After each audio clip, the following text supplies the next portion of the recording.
Let's pray. Heavenly Father, thank you for this day. In Jesus' name, amen. The shepherds were the first to see Jesus, but they're already back with their sheep. And the wise men are still on their journey. Probably waiting on an Amazon delivery because it got delayed in shipment, that gold, frankincense, and myrrh thing. Or maybe they got lost, and us men will never ask for directions. Shepherds had an angel to guide them. Wise men had a celestial GPS system. How did we find our way back to the manger this morning? In all my travels, I've discovered things that I could just sit for hours and hours, and maybe even days and days to watch. Victoria Falls, the streets of New York, the fountains at Bellagio, the Grand Tetons. They are absolutely mesmerizing. I've also discovered things that are on the must-do before you die list that after I've seen it for just a minute, I'm ready to move on. Things like seeing the Mona Lisa, standing at the Four Corners, eating a White Castle slider, drinking Pocari Sweat, or dancing on the stage with Don Ho. That's a story for another day. They were all wonderful, but once was enough. Church attendance around the world doubled last night. I wish I could say that everyone went home laughing and shouting like the shepherds, a Savior's been born, a Savior's been born. But I'm pretty sure people were more focused on last-minute to-do lists involving food and gifts and cleaning the house before everybody arrives. Today, the sanctuary is more empty. But the only thing that matters is that Jesus is still in the manger. I know it's just a plastic doll, at least here, and I hope that wherever you go and whenever you see a manger, I hope you just stop and just glance for just a moment. It's kind of like touching your wallet or your purse when you arrive at the airport to make sure that you've got your new ID so that you can get through TSA. Because if it's there, then you're going to be okay. A friend told me to try a particular vitamin. After a few weeks, he said, "So how's it going?" I said, "I suppose it's okay." And he was a little confused. And I said, "Look, here's the thing. I don't know what it would be like if I hadn't taken the vitamin. Maybe my knees aren't feeling quite as creaky. But, it's hard for me to know. See, I have no idea what would happen if we didn't put the baby Jesus in the manger. Would anybody notice? Is there a sense of hope, of assurance when you see this plastic doll there? Would someone's Christmas be ruined if the manger remained empty?" So midnight last night was quiet, just the humming of the air conditioners and a few sniffles and coughs while I lit the Christ candle. The darkness had enveloped us. The tiny candles did their best to push back the darkness. And it did, so that I could see everybody's shining faces. Today is a different kind of quiet. Whether it's a lack of sleep or the tiredness of running crazy since Thanksgiving or the pain and the anxiety over the latest news stories, many of us are just done. We're looking forward to a great meal, watching a football game or maybe Charlie Brown, opening gifts if we haven't already done that, talking to family on the mainland, and a very quiet evening. But before we get to all of that, we came back to the manger this morning. Even though we stopped by the manger last night before heading off to get ready for all the Christmas festivities, something in us wouldn't let us go on until we took another look. And so we came back. Now it's just plywood and some nails and a little plastic doll and some construction paper made to look like hay. But if we can see past all of that to the real manger and the real baby in the Bethlehem, 2,000 years ago, it's like looking at pictures from a vacation. It's just a piece of paper and some ink or just an image on the screen.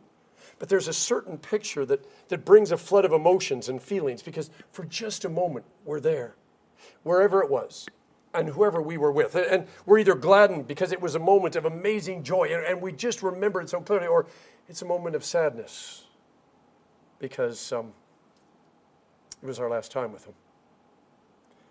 Maybe it was the moment right before everything changed. Christmas is a peculiar thing. It's religious, it's cultural, it's festive, it's political, it's economic. It comes at the shortest time of the year as far as daylight goes, which isn't a big deal for us in Hawaii. But my friends in Fairbanks in Minnesota, they noticed it because starting the 22nd, the days get just a little bit longer. There's a history and a design behind the choice of dates that we call Christmas. We don't know exactly when Jesus was born. The dates we use are fuzzy. In 3 or 4 BC, first of all, they didn't use AD and BC because Jesus hadn't been born yet, and they really weren't big on birthdays. The infant mortality rate was far too high, so no cakes, candles, funny hats, or singing.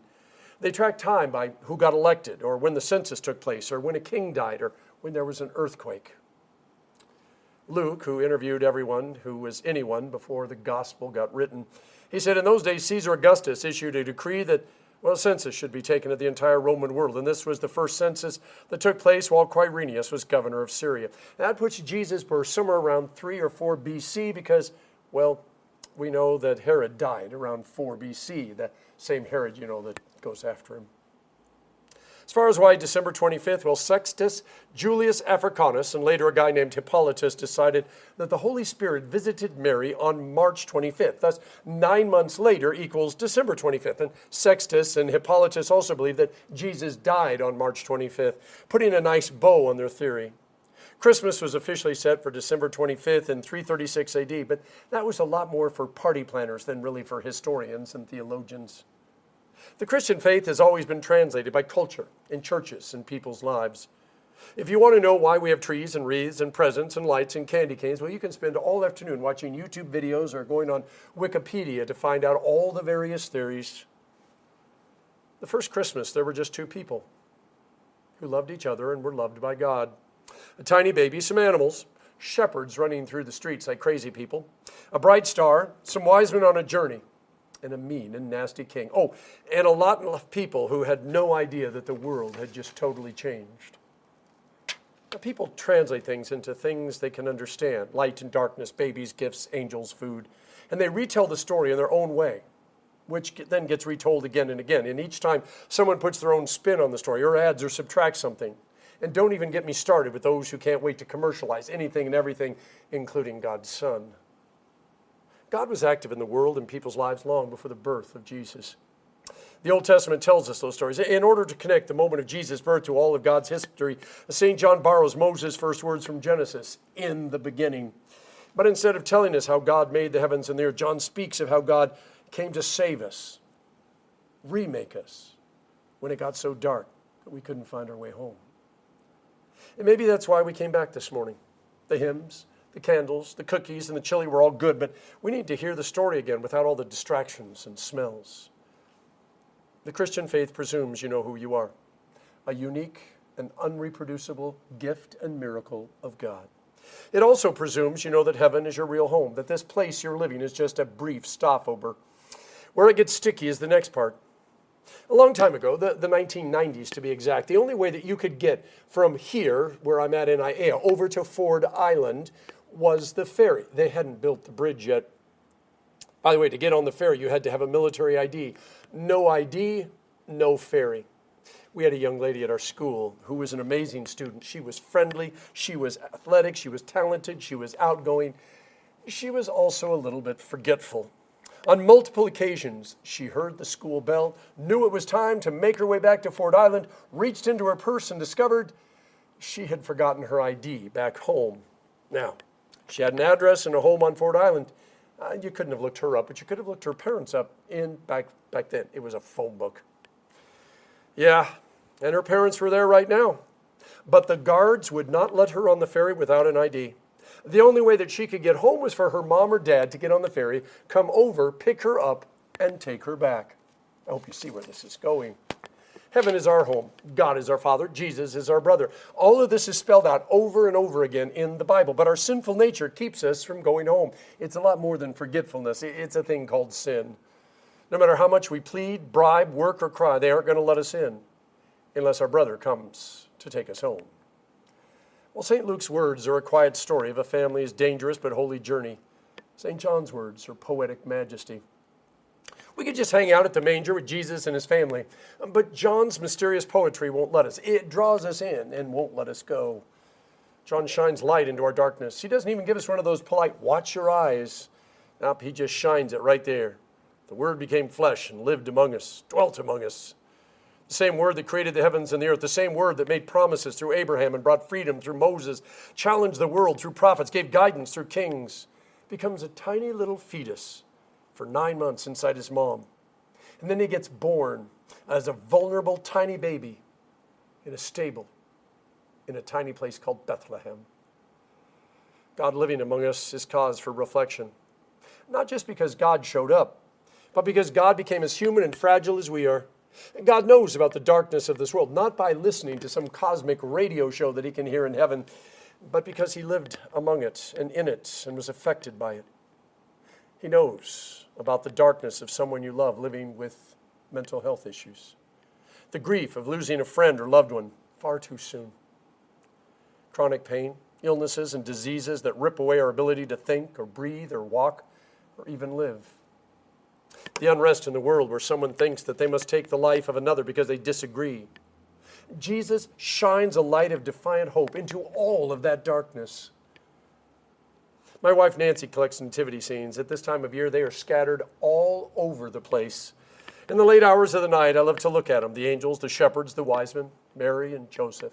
The manger's always empty until Christmas. I think about the part of their lives we know and the parts that we don't.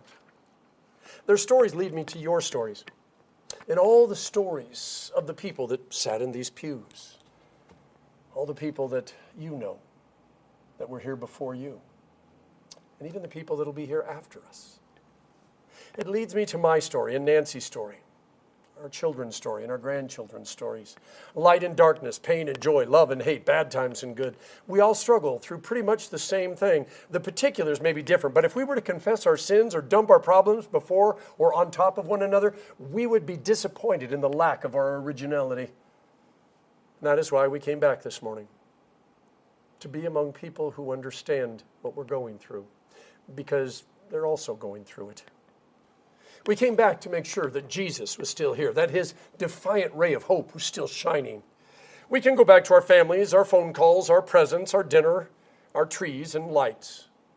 But we're also going to go back to our problems, our pains, our hurts, our anxieties, our challenges, our darkness.